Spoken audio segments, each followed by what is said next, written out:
do my check-in with you guys. Like I told you, I'll be coming on here on a daily basis at some point in my 24-hour period. And if anyone is divinely guided that day to have any questions for me and so forth and so on, I am here at your service. Um, yeah. So I'll start off by saying that I'm always in the middle of doing something. So running an errand right now, and then I have a family outing to do with my daughters. So hopefully we'll get there with at least an hour and a half to spare. That's my idea. I'm going to be taking them to the zoo. So, yeah, they like to go pet the goats, and, we go get a nice walk in and go look at the lions, tigers, and bears, and get on all the little the attractions. It's a nice zoo. So, but yeah, with that being said, I read my comment section, you guys. I'll say that first and foremost. I appreciate the feedback that I get on this channel. It's amazing. You guys are, you speak freely with me, and I want to encourage you to continue to do so. I get all kind of messages now. So today I'm going to isolate two of the messages that I got. I told one of them that I would do a video reply, so this will basically be my video reply to them. And the other one, I'm just going to read out of my heart because I feel this person a lot, and God bless this person. They're definitely not the only one in these type of shoes. I've been there myself, so yeah. But it's very gratifying to me, when I get these messages. It lets me know that you guys are hearing me. So don't ever let the cat have your tongue, or whatever the expression is. Know that I'm definitely reading all my comments. All right. So oh, hey, Cherry, sweetie. How you doing? How are you doing today? Hopefully everybody's doing well, And if you're not doing well, if there's anything proactively you can do to fix that, do it. Take control of what you can, and make sure you're keeping your healthy perspectives and being intentional and proactive. That is so important in life, right? So I'm going to read this comment that was left under one of my videos recently. And I do think a lot of people struggle with this. So that's good. So Cherry 48196 says she's doing well, and how am I? I'm doing great. I can't complain. I have no right to complain. Trust me on that. All right. So I'm going to go ahead. It's a little bit of a lengthy comment, and that's fine. I get a lot of those, and that's fine, you guys. So the person says the biggest thing, and first of all, I'll let you know, they left this under my no contact reinforcement video. So first of all, it's good that they were seeking out content to help them with their issue, basically. So they're definitely trying to be proactive. So the person says the biggest thing that I have a hard time with is no contact, is losing the investment of time. So I'm going to stop there. I think a good format for me answering them, just because it's a lengthy message that they left here, is I'll just address it along the way. Okay. So just to help with the perspective, because a lot of times that's what definitely needs to shift, and then suddenly it's not so challenging. So their first sentence, the biggest thing that I have a hard time with as in regards to no contact, is losing the investment of time. All right, so if we think about that statement right there, having a hard time with the fact that you put so much time into someone and now you have to let them go, just think about it. If you continue to stress over this, you're doing the same thing. Like you're losing more time.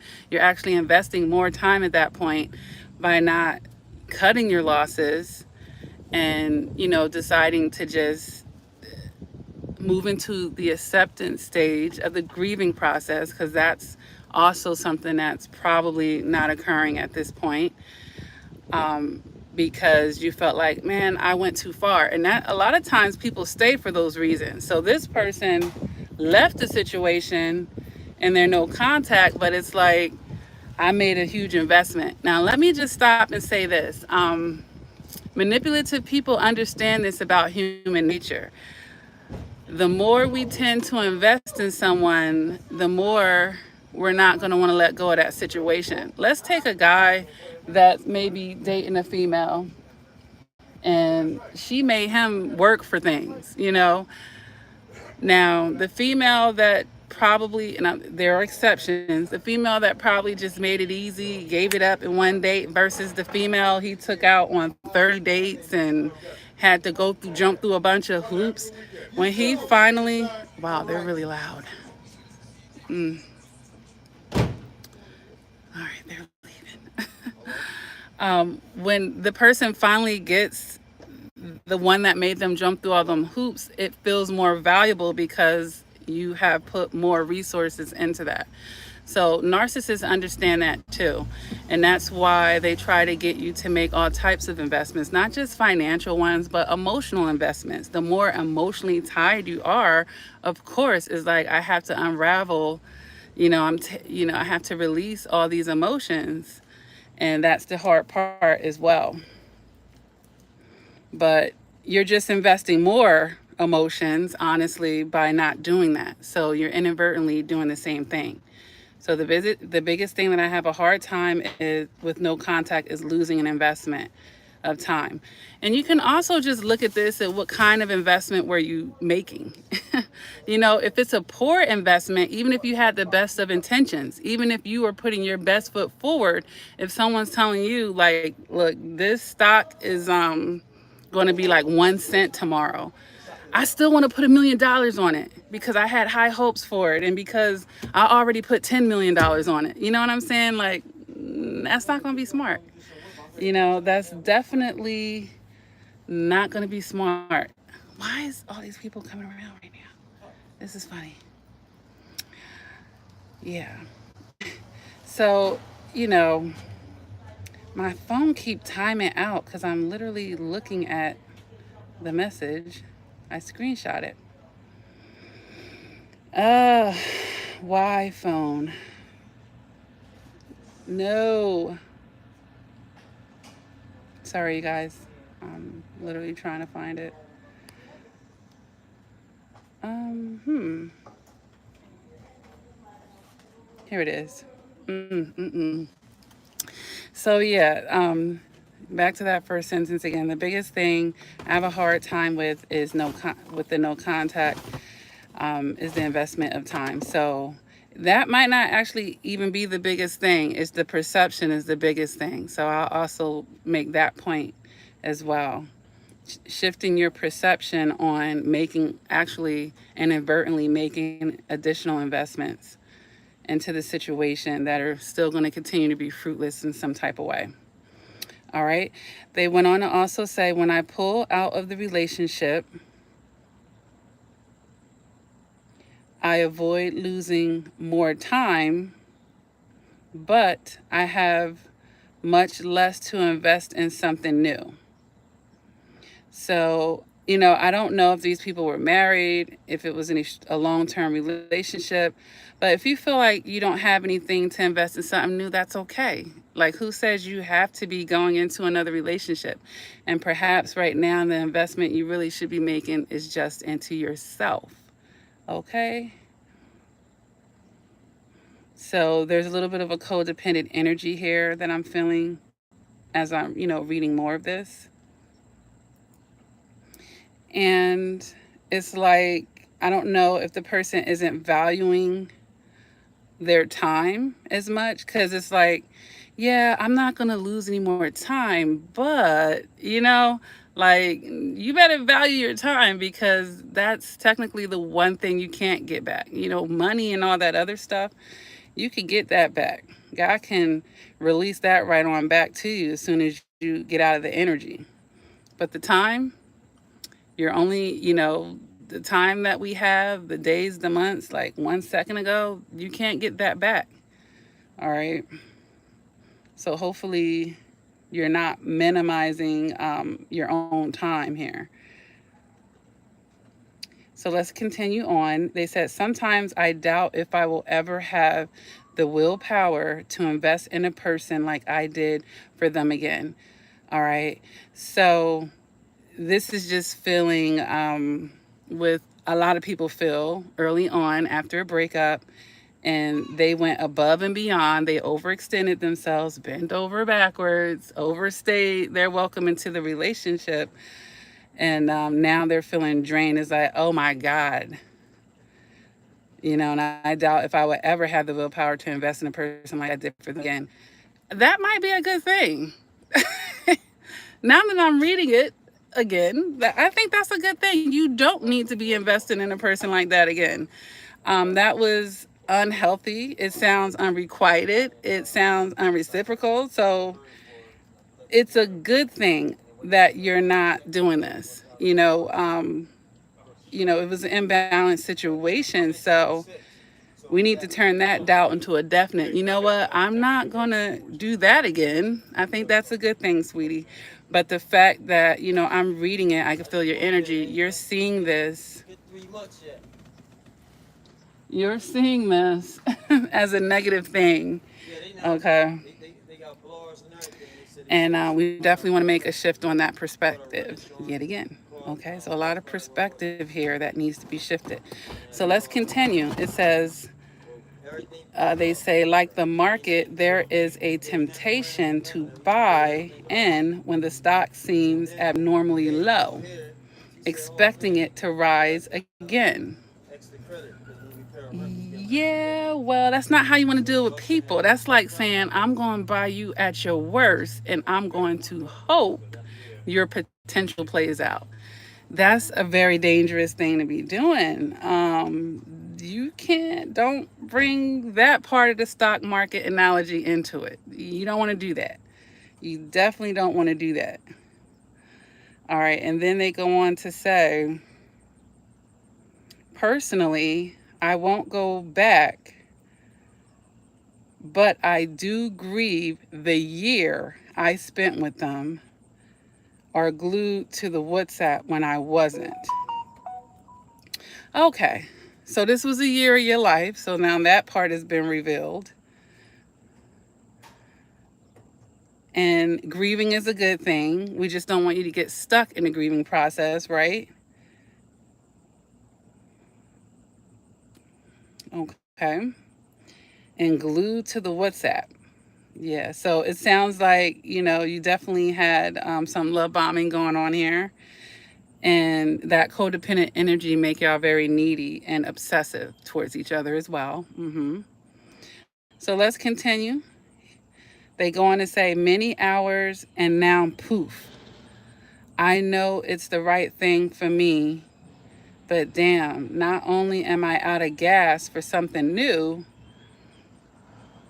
I know there's a long road ahead for me to build anything resembling a relationship again. Alrighty. So yeah, that can certainly happen. You can meet somebody's representative. You can put time. You said many hours and now poof, they disappeared. They've abandoned. So that could be triggering some abandonment issues you may have there. And you say, I know it's the right thing for me to do, but I'm out of gas for something new. That's okay. Like, you are beginning to make me feel like you might be a little bit of relationship junkie here, like jumping from one thing to the next. If you're out of gas, that means it's time for you to fuel yourself back up, not jump into something else hoping that that person is going to fuel you up. That's not how that works. Yeah, you keep trying that, you're going to end up in these cycles over and over again. Okay. And you're claiming is going to be a long road ahead. It doesn't have to actually be a long road ahead. First of all, you done bumped into my channel. You have a lot of information here to help you out. And if you embrace these suggestions, it doesn't actually have to be that long. It becomes long when people are stubborn. It becomes long when people are in resistance and they don't feel ready, they don't feel ready. All right. So you said, I know there's a long road ahead for me to build anything resembling a relationship again. So resembling a relationship again, that can't be good enough for you moving forward. We don't want to resemble a relationship. We don't want to look the part. We actually want to have a solid relationship, including with yourself first. Okay, honey? Including with yourself first. And then you ask your question to me. How to get over the investment in a person I will never talk to again. All right, so there's some things that we need to understand about life. A lot of people are going to be temporary, especially if you are out here in the dating world. You might kiss a lot of frogs and princesses. You might go through a lot of people. Now, my phone just had a notification, and that's always like my confirmation on something that I say. Spirit's like, yeah, you right, you right. But now, the length of time and investment that you put in that person before you figure out, they're not the one, that's going to be up to you. It sounds like you don't have enough safeguards here, perhaps in the beginning of meeting someone, when you start vetting people. But if you understand that most people are temporary and they're actually preparing you for that person, if that's the case, those relationships are teaching you little lessons, and it's not for you to have your happily ever after with them, but it is for you to become more emotionally mature through these experiences. So what should you be taking from these relationships is your question, or is it a message that you're just not getting, that these people, Spirit's like, well, let's send them through another cycle. Let's give them another person that's going to treat them the same way. Like, they're still not getting it. So we got to reinforce you. You're watching my video on no contact reinforcement, and it sounds like the universe is trying to reinforce some messages to you, and it's making you frustrated because you may not be quite receiving it just yet. So, why is this here? How to get over the investment in a person. So, how to get over it is take the value from that investment. When you look at it as just a loss, that's like, I don't even see the lessons out of it. I just feel the heartbreak. I just feel the disappointment. What was good about that? Well, did it help you learn how to take a different approach? Does it teach you something about the type of person that you're choosing?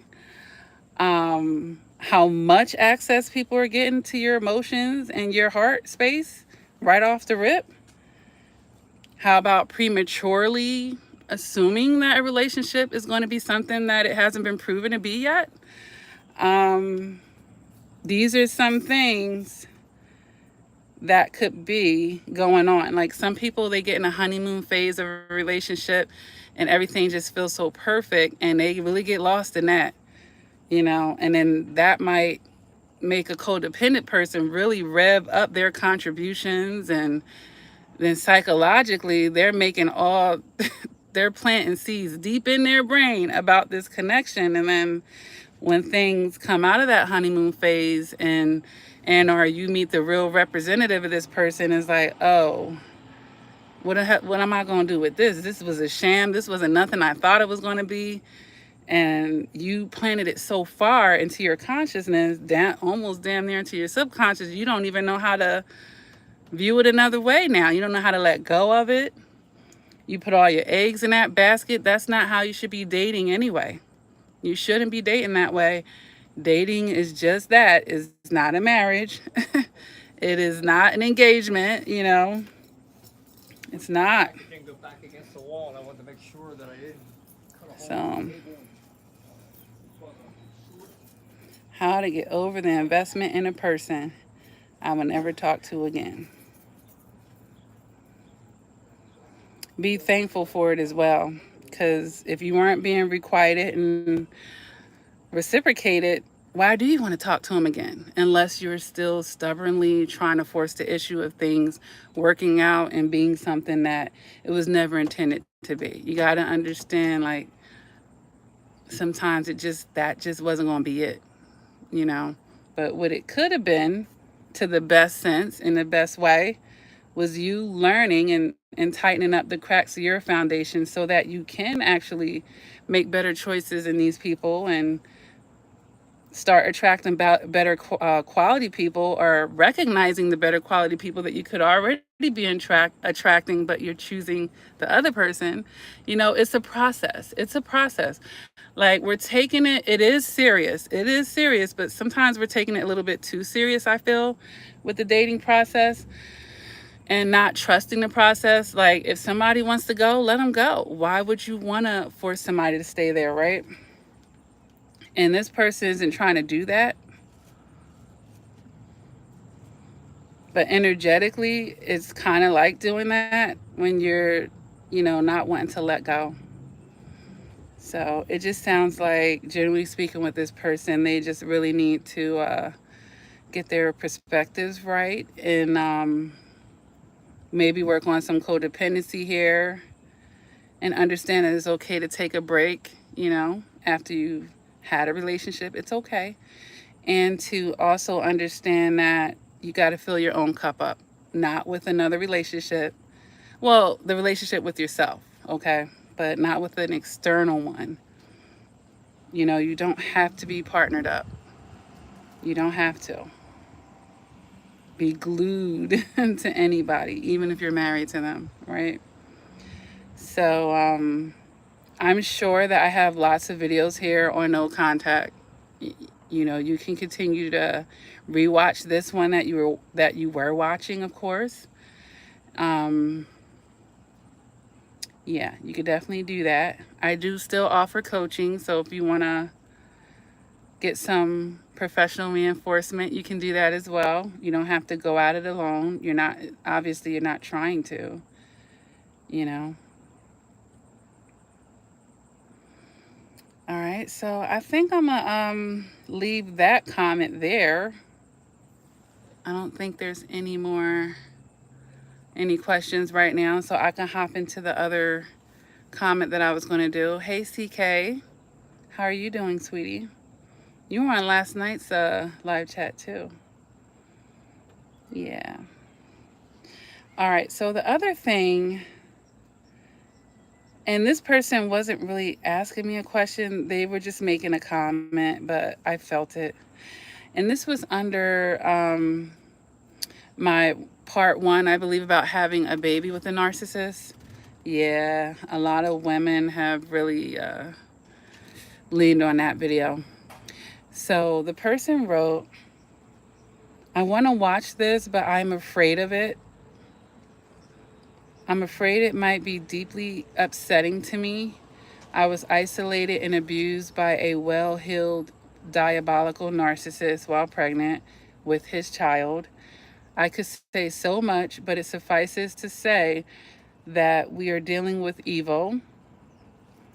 What should be the most beautiful, tender moments become an opportunity for the narc to destroy and vaporize or vampire.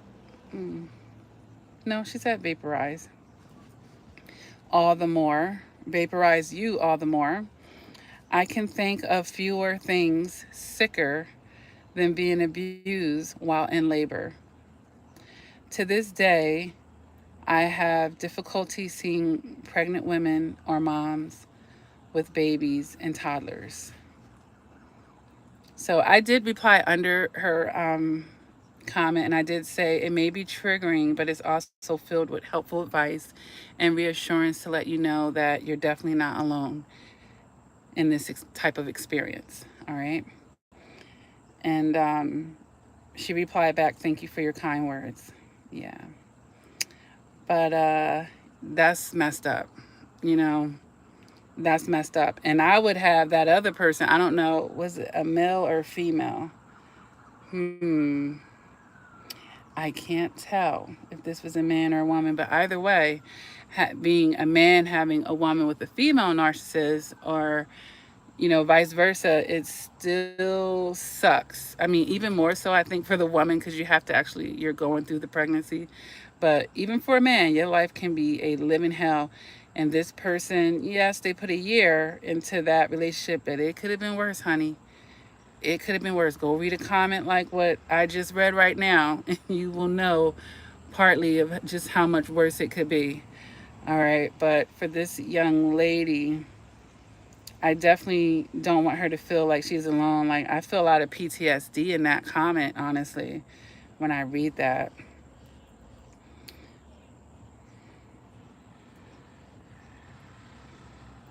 I'm flipping through and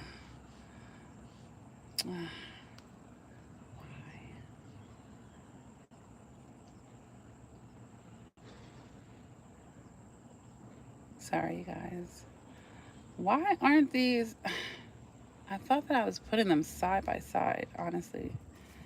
Maybe it's this one. Yeah. And I understand the triggering part. So I wouldn't force anybody, to watch something that they're not ready for, but definitely not a force. But I told her, there's something that can be something positive to come out of it, of course. But yeah, that really sucks. I can relate. I could definitely relate to that, sweetie. And first of all, I'm gonna say this was not no well-heeled, diabolical narcissist. That's like an oxymoron. You know what I mean? Like, you're gonna be one or the other, but not both, honey. Not both. Yeah. But yeah, they do. They take what should be a beautiful, tender moment and they ramp it up because, like you said, that's the evil inside of them, and they get enjoyment from that. It's like, that's supply. Shoot, that is supply. People should definitely expand their mind on what supply is to a narcissist, especially, like you said, diabolical. Um, they get off on twisted things, you know, they get off on twisted things. And that's why the no contact is so important because you're already going to feel abandoned and alone in a certain way because you're not having that loving partner from the person that you created the child with. But you don't have to keep, giving yourself those opportunities if possible, because they'll try to get you any way that you can, any way that they can. If you stop talking to them, they'll hope that you'll look on their social media. They'll start posting pictures with the new supply while you're pregnant with their child. Like, and a lot of people in their family, they're not holding these people accountable because they're already smeared you. They've told them it was a situation that it wasn't. Chances are they haven't heard your side of it. And they painted a picture to a way where people are like, yeah, ugh, of course you're going to move on from that person. Of course you deserve to be loved. And you did all of that for, they'll make up a whole situation and paint you out to be exactly who they were. You know, it's crazy. And the people in their family don't even know, like, you're sitting with a diabolical narcissist. Like, that works at Disney World and plays with children all day. Like, the mask that they're wearing and it's like who you're really involved with this whole time, it will fuck their head up. And then sometimes the apples don't fall far from a tree. They're with other people that have low character, other people that move the way they move too. So those people, they all the same. They all low vibrational evil beings as well. Um, but I want you to, that's rough. To this day, I'm having difficulty seeing pregnant women or moms or babies and toddlers. That just speaks to, you definitely need a lot of healing. I don't know how long it's been, how far removed you are. And when I say that, I don't want to say it the wrong way because it's like, how the hell am I far removed when I'm raising this child for how many more years? Like, I'm not pregnant anymore, but the narcissist, we left something behind. This is a constant reminder to some people of that toxic relationship. And, when you feel like, or that you've had a child with a narcissist. Mm, mm. I'm going to tell you the best way to deal with that is to focus on something else. Shift the story. Shift the story to something else. The headline of the story, it can't be that, because it's going to bring you down every time. It's going to bring you down every time. You have to shift the headline and the narrative here of that story, because I've done it myself. Um, I've done it myself. I've definitely done it myself. And at first, I didn't understand it. I'm like, well, God, wasn't it enough for me to go through that abuse? But now I have two babies at one time. What the hell is going on here? Like, it took me a while when I was going through the pregnancy to process these things, because I was already, look, I'm trying to just process the damn abuse, let alone, these babies, they need me for everything, and I'm trying to get myself together here. So I had to really change the narrative, and that I was playing in my head over and over, and I had to shift my focus onto the positive aspects of things. I did. While, of course, working my way through and releasing the negative parts. And I was able to do that, and that definitely made the experience so much better. And today, they're so sweet. The twins, they're so sweet and loving and caring. And it's like they're giving back the love, that someone else ran off with, like they're giving it back, they're putting in. So it's a sweet thing. It's a sweet thing. But it was a process. It was definitely a process for me to get there. It was a process. But I had to shift my mentality, you know, because my kids aren't the diabolical narcissists. They're two or three separate people, if you will, in my particular case. But the child is not the narcissist, They're not. You're in there too. You're in there too. And if anything, you have an opportunity to help make a shift in their negative ass bloodline. You have an opportunity to make the next generation better. You do. You do. I gave birth alone with the twins. The people at the hospital, they were like, when I came in, because it was scheduled, the C-section, they were like, "Are you here by yourself?" I was like, "Yeah, I'm here by myself." I didn't want to, I had, two good friends that I could have called, but I didn't feel the need. I just didn't feel the need. I felt like I got, I won't say I got myself to that situation. I just felt like if I wasn't going to be there with the other person that created the twins with me, I was like, I'm fine by myself with this. You know what I mean? I didn't feel the need to do that for myself. But if you, hey, to each his own, to each his own. I have a whole situation behind that made me more, maybe a little bit more extra introverted at that time. But, hey, my mother, and also my mother passed away when I was 7.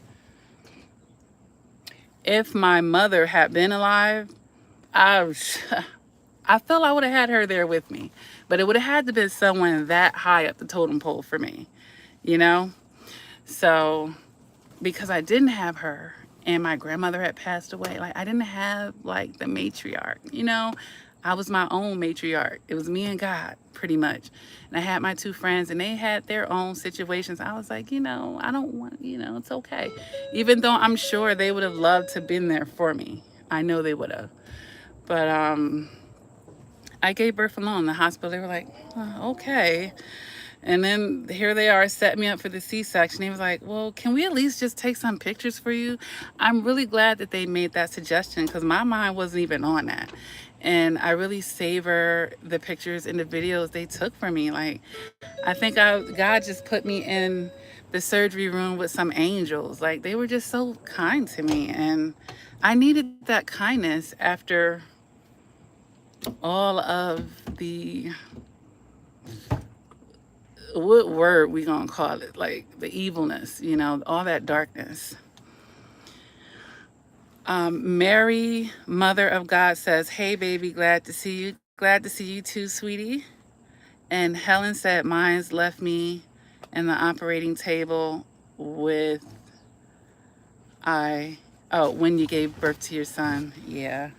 But you know what? These people are doing us a favor. Like, if someone is like that, they are doing you a favor. And I've had to tell that to my 4 kids that I had in my first marriage, because I married my first boyfriend. When he checked out on them, I'm like, "Can you close that door?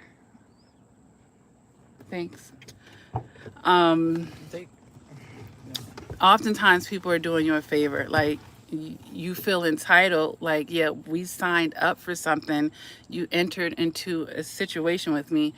In the perfect world, you're responsible for your part of this just as I'm responsible. You're bailing. It's not fair, And you're right, it's not. But it's still the reality of things. But honestly, those people can't give more than they have to give.